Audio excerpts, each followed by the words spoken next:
सभी विद्यार्थियों का एसवी चिल्ड्रन अकेडमी लाला मंडी के इस ऑनलाइन प्लेटफॉर्म पे स्वागत है। तो आज हम बात करते हैं कक्षा 12 और विषय भूगोल। कक्षा 12 विषय भूगोल और अध्याय है हमारा छठा। इससे पहले हम 5 अध्याय पूरे कर चुके हैं, तो छठे अध्याय पर चलते हैं। और छठे अध्याय का नाम है विश्व मानव अधिवास। अधिवास का मतलब होता है सेटलमेंट। मानव कैसे रह रहा है अपनी जिंदगी में, किस प्रकार के आवास में रह रहा है, किस प्रकार के स्थान पे रह रहा है, किस प्रकार वो रह रहा है। तो मानव अधिवास, अधिवास की परिभाषा देखें तो क्या होती है। मानव अधिवास की परिभाषा देखें तो क्या होती है। पृथ्वी के धरातल पर मानव द्वारा निर्मित, पृथ्वी के धरातल पर मानव द्वारा निर्मित, मानव द्वारा निर्मित, पृथ्वी के धरातल पर मानव द्वारा निर्मित व विकसित आवासों के, निर्मित व विकसित आवासों के संगठित समूह को, संगठित समूह को अधिवास कहा जाता है। तो परिभाषा याद रखना, अधिवास कहा जाता है।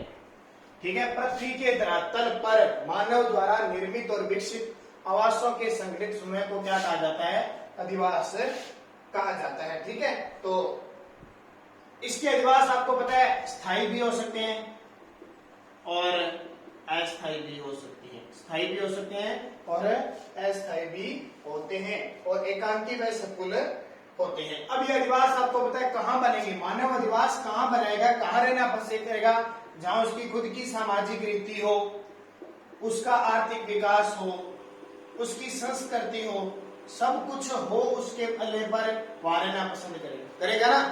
जहां उसको कृषि करने के लिए क्षेत्र मिलेगा, जहां उसको जल मिलेगा, जहां उसको रहन सहन के लिए अपने लोग मिलेंगे, अपना धर्म मिलेगा, वहां रहना पसंद करेगा। ठीक है। क्या व्यक्ति समुद्र में रहता है क्या? क्यों नहीं रहता? क्योंकि उसकी सारी आवश्यकता पूरी नहीं होती। मानव ज्यादातर क्या रहते हैं, स्थल या नदियों के किनारे या समुद्र तट के किनारे रहना ज्यादा पसंद करेगा, क्योंकि जहां उसकी आवश्यकता की क्या होती है, पूर्ति होती है। एक व्यक्ति है, अब वो कोई भी हो सकता है। मानव गांव से शहर जाएगा, जिसको नगर कहते हैं, नगर से महानगर। ठीक है। ऐसे बड़े बड़े होते जाते हैं, ऐसे कहीं भी रह सकता है, मानव का अधिवास होता है। एक वैज्ञानिक है, भूगोलवेत्ता है, डॉक्टर विडाल डी लीब्लास। उनके अनुसार देखो, डॉक्टर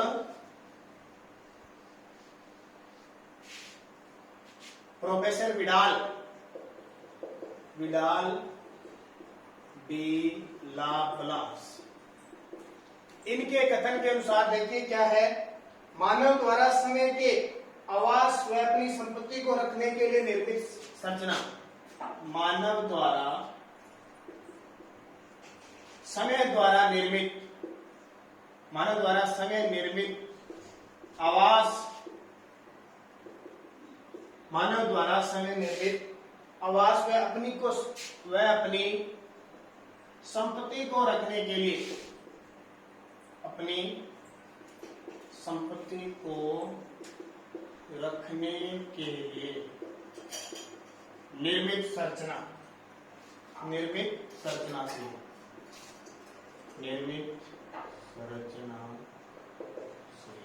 यानी मानव द्वारा समय निर्मित आवास और अपनी संपत्ति को रखने के लिए निर्मित संरचना से है। किसका अभिप्राय? आवास। ठीक है। यानी आवास यानी अधिवास। ये हो गया। अब आगे अनेक चीजें दी जाती है। अब बात आती है मेन पॉइंट कि पहले जो सभ्यताएं थी वो नदियों के किनारे विकसित हुई। जैसे मैं बात कर लेता हूँ, कालीबंगा लोग रहते थे ना नदियों के किनारे। सिंधु सभ्यता यानी हड़प्पा कह सकते हैं, मोहनजोदड़ो, दजला फेरात, मिस्र की नील नदी, ये सारे कहाँ विकसित हुए? लोग नदियों के किनारे विकसित हुए हैं। धीरे धीरे इनकी सभ्यता विकसित होती है। अब देखो, अधिवास दो प्रकार के होते हैं, एक होता है अस्थायी और दूसरा होता है स्थायी। अधिवास दो प्रकार के होते हैं, कौन कौन से? स्थायी और अस्थायी। अधिवास के प्रकार, अधिवास दो प्रकार।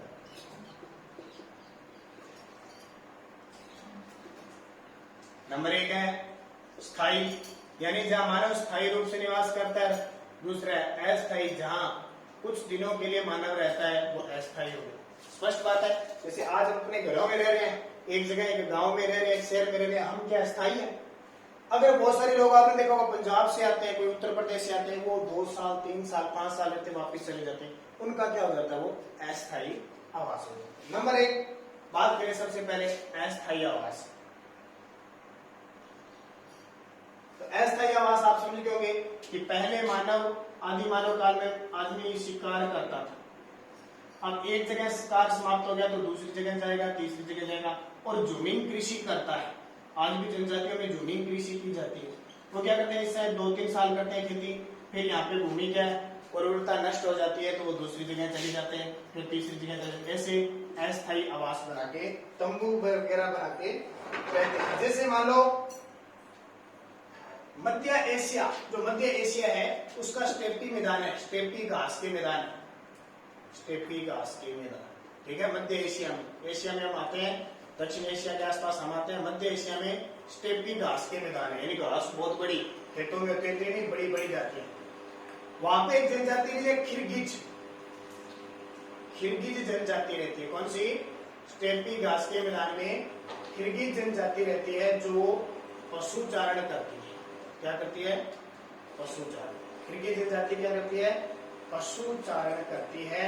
और जहां जहां उसको चारा मिलता है, पशु चारण करेगी, जहां चारा मिलेगा वही ना, 2 साल यहाँ चारा मिल गया, 2 साल यहाँ मिल गया, 2 साल यहाँ मिल गया, ऐसे पशुचारण होता है। तो जगह जगह वो क्या है, स्थान परिवर्तन करते थे। और फिर रहते कहाँ पे? अब देखो, पक्के मकान तो 2-2 साल के लिए पक्के मकान तो बना नहीं सकते। वे क्या करते थे? तंबू ताड़ के रहते थे, तंबुओं द्वारा निर्मित घरों में रहते थे।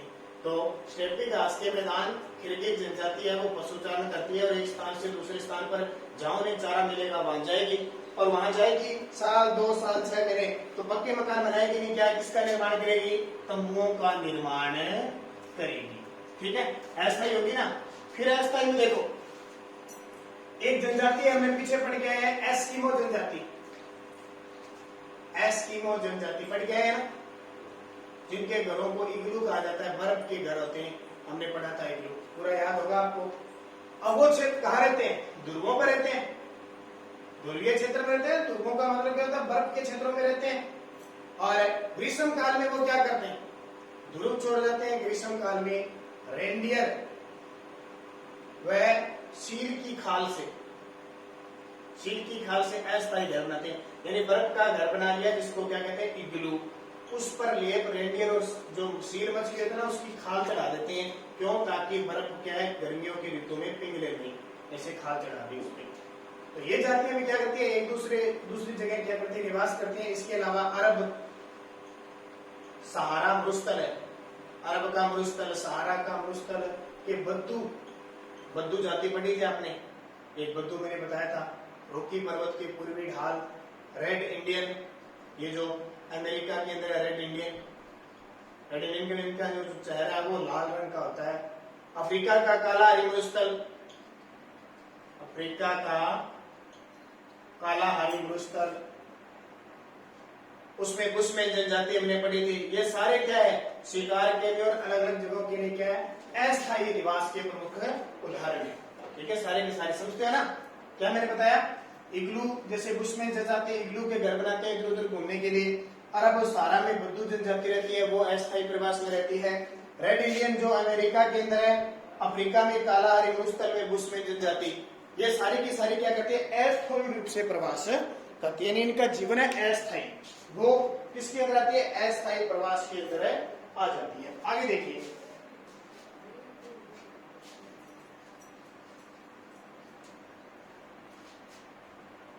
और जैसे हमारे भारत में नागा जनजाति है, ठीक है, तो ये किसी न किसी कारण से क्या है? बंजारे हो गए, पशुपालक हो गए, किसी न किसी कारण से एक स्थान से दूसरे स्थान पे जाते हैं, चाहे आर्थिक हो, सामाजिक हो, या किसी भी प्रकार से। 2 नंबर आता है स्थायी अधिवास। अब स्थायी से नाम ही पता लग जाएगा कि एक जगह घर बनाकर रहना। ठीक है,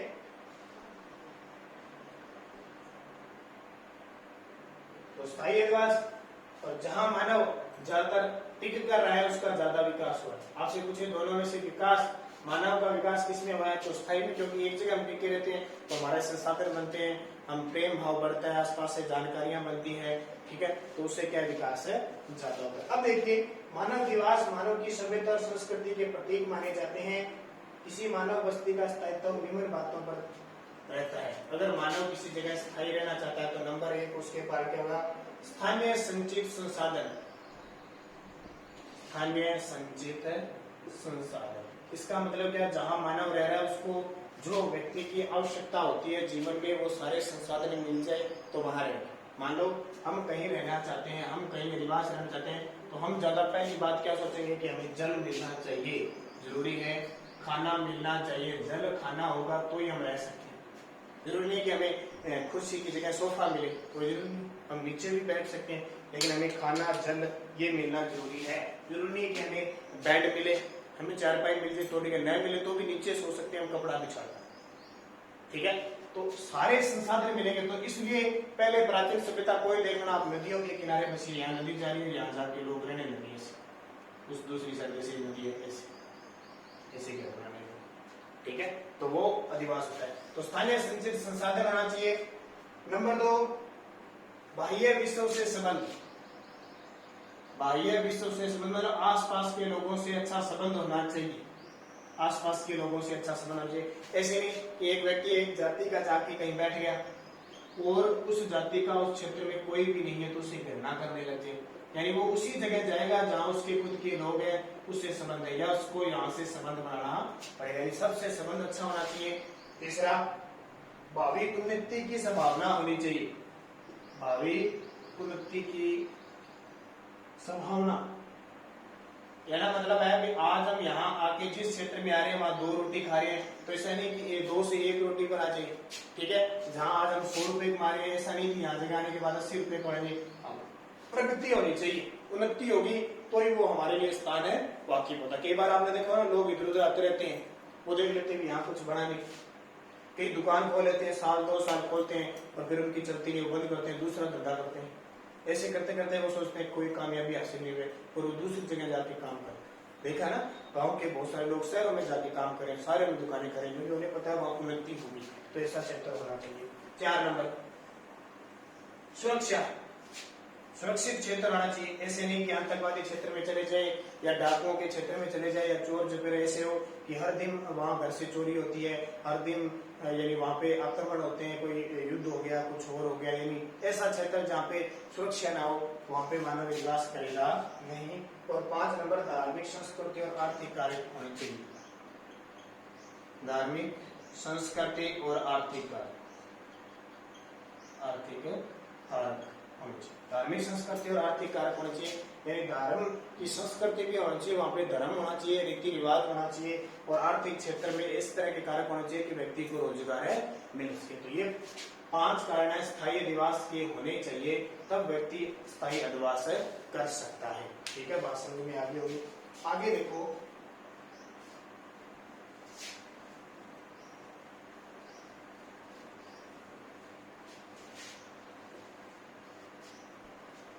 आगे बात आती है कि मानव अधिवासों का निर्माण निम्न उद्देश्य की पूर्ति के लिए किया जाता है। तो ये तो आपको पता है जंगली जानवरों की किस किस के लिए करता है। तो देखो, मानव अधिवास है वो एक तो मौसमी परिस्थितियों हेतु करता है, जो मौसम परिवर्तन होता है उसके लिए करता है मानव अधिवास। क्यों करता है? ठीक है, तो मौसमी परिस्थितियां ऐसी आ जाती है कि हमें रखने के लिए सुरक्षा चाहिए, बाढ़ तूफान के लिए। दूसरा, खाद्य व सामग्री, खाद्य सामग्री है हमारे पास जो, उसका भंडारण के लिए हमें घर चाहिए, अधिवास चाहिए। हमारे पास ऐसे तरह या शाम को कमाया शाम को खा लिया, सुबह कमाएंगे सुबह खा लिया, हम भंडारण रखते हैं कुछ दिनों का 10-20। आज आप आपके घरों में देख लेना, एक मकान में आपको गेहूं के गट्टे मिलेंगे 20-25, 30, 10-20, जितना परिवार उस हिसाब से। अगले 1 साल का भंडारण करते हैं तो हमें चाहिए, बाहर तो रख नहीं सकते, बारिश से भीग जाएगा, आंधी से खराब हो जाएंगे, तो खाद्य सामग्री के भंडारण के लिए चाहिए। तीसरा, जंगली जानवर और पशुओं की सुरक्षा के लिए चाहिए, जंगली जानवरों व पशुओं की सुरक्षा के लिए भी हमें घर चाहिए। पहले क्या जंगली जानवर हुआ करते थे और वो आदमी को खा जाते थे सीधा सीधा, तो उनकी सुरक्षा के लिए क्या घर बनाते थे, फिर गेट लगाते थे, पशुओं की सुरक्षा भी होती थी। आजकल अब तो पशुपालन हो गया आजकल, ठीक है। पशुओं के प्रति हम पालतू पशु हो गए तो वो मारते नहीं है, जंगलों में जाओगे तो वो भी अपने को खाने की तरफ जाएंगे, उसके लिए हमें सुरक्षा चाहिए। 4 नंबर सामाजिक है, आर्थिक है, धार्मिक है, इन सब कार्यों के लिए हमें घर चाहिए। और पारिवारिक और विलासितापूर्ण जीवन जीने के लिए मनुष्य सुख की जिंदगी जीता है, आराम से रेस्ट की जिंदगी जीता है, उस जिंदगी भोग विलास के लिए, जीवन के लिए भी क्या चाहिए? आवास चाहिए। तो ये कुछ क्या है, किन उद्देश्यों से मानव आवास बनाता है? मौसमी परिस्थितियों से बचने के लिए, खाद्य सामग्री के भंडारण के लिए, जंगली जानवरों और पशुओं की सुरक्षा के लिए, सामाजिक, धार्मिक, आर्थिक क्रियाकलापों के लिए, शैक्षिक कार्यों के लिए भी उसे घर चाहिए, और विलासितापूर्ण जीवन जीने के लिए भी उसे आवास की जरूरत होती है। तो ये तो बात आ गई स्थायी और अस्थायी और अधिवास बनाने के उद्देश्य और कहां कहां अधिवास बना सकता है। अब बात आती है अधिवास के प्रकार। वो तो अधिवास 2 प्रकार का होता है, स्थायी और अस्थायी। लेकिन अब करें अधिवास का वर्गीकरण।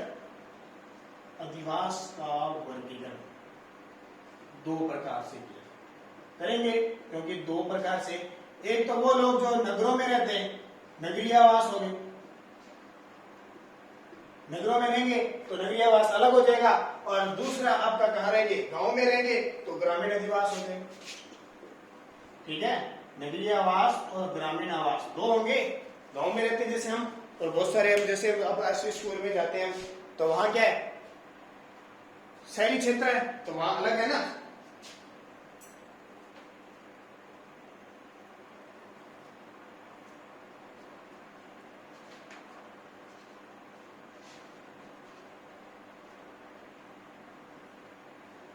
तो सबसे पहले हम पढ़ेंगे ग्रामीण आवास। कौन सा?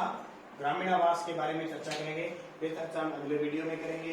ग्रामीण और नगरीय आवास जितने भी है, किसी किसी मानव भाषा इच्छा क्यों हुई नगरों में रहने की और ग्रामीणों से नगरों में जाने की, उसके बारे में।